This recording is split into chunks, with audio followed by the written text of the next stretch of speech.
something that Golesh talked about on Tuesday that I thought was one of the more interesting things we've learned in spring practices. That when you're not running and you're not doing the dual threat stuff, which Byron Brown is fantastic at. One more time, there was not a player in college football who ran the ball 150 plus times last season that was as good at yards per carry as he was. It's incredible. When you're not doing that in spring ball, what you're doing a lot of is you're just having to sit back and pass. You're not scrambling. You're not doing design runs as much. You're not doing all that. You're having to sit back in the pocket and throw the thing.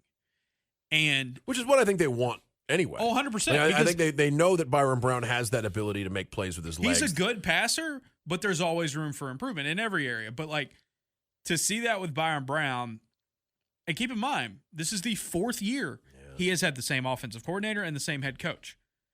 I'm going to do it at some point this summer. I'm going to go through and try to see how many teams in college football come even close to that, right? I mean, we were just going through, like, in the SEC, how many quarterbacks are returning with the same head coach and the same offensive coordinator even for year 2, right? Like, I mean, and there aren't that many around the league, right? Where it's like they have that kind of stability in their own locker room, let alone year 3 or year 4. I mean, it's like that feels like it's especially helpful to a quarterback. Just running through it. Trinidad Chambliss is back at Ole Miss, but it's a new staff. Mm-hmm. I guess it's a new staff. Sam Levitt's at LSU. That's a new system, new coach. Colin Klein's gone, right? I mean, that would be A&M. A&M would have the same coach and the same quarterback, but the OC is now the head coach of Kansas State. I think this is back-to-back years for Arch. Yeah. Right? Gunnar Stockton. Yes, Gunnar Stockton has everything back. Mm-hmm. Did they make an OC change in South Carolina? That's what I'm. Sellers. Let's see. Wasn't it Shula? It was. Let's see.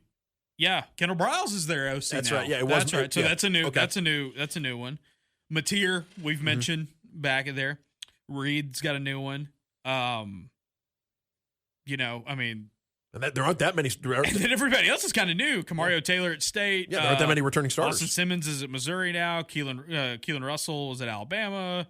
Tennessee's got a new one. Florida's got a new one. This is just 1 year. Arkansas's got a new one. Kentucky's got a new one. Vandy's got a new one. This is just one season of the continuity of having the same head coach. There's a starting quarterback who played last year having the same continuity of a head coach and an offensive coordinator.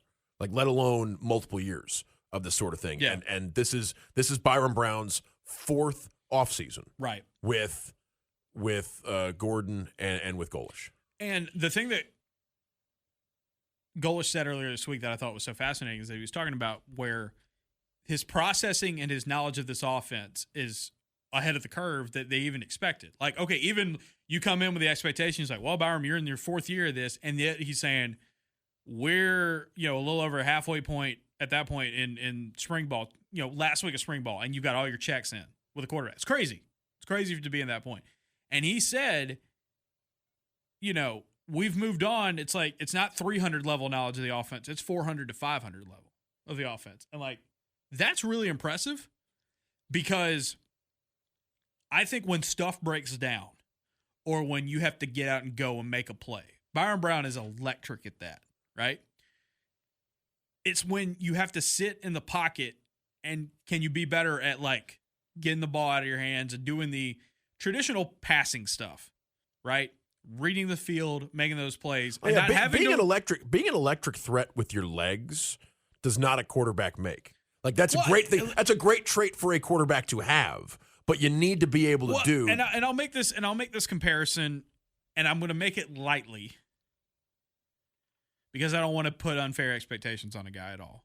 But when you Tim Tebow. When you start hearing about this guy is an electric dual threat quarterback, but what happens if you get him better at making the throws in the pocket? What does that look like? And to me, the alarm bells go off in my head. And I'm not talking about his NFL stuff, which he's done more of this in the NFL.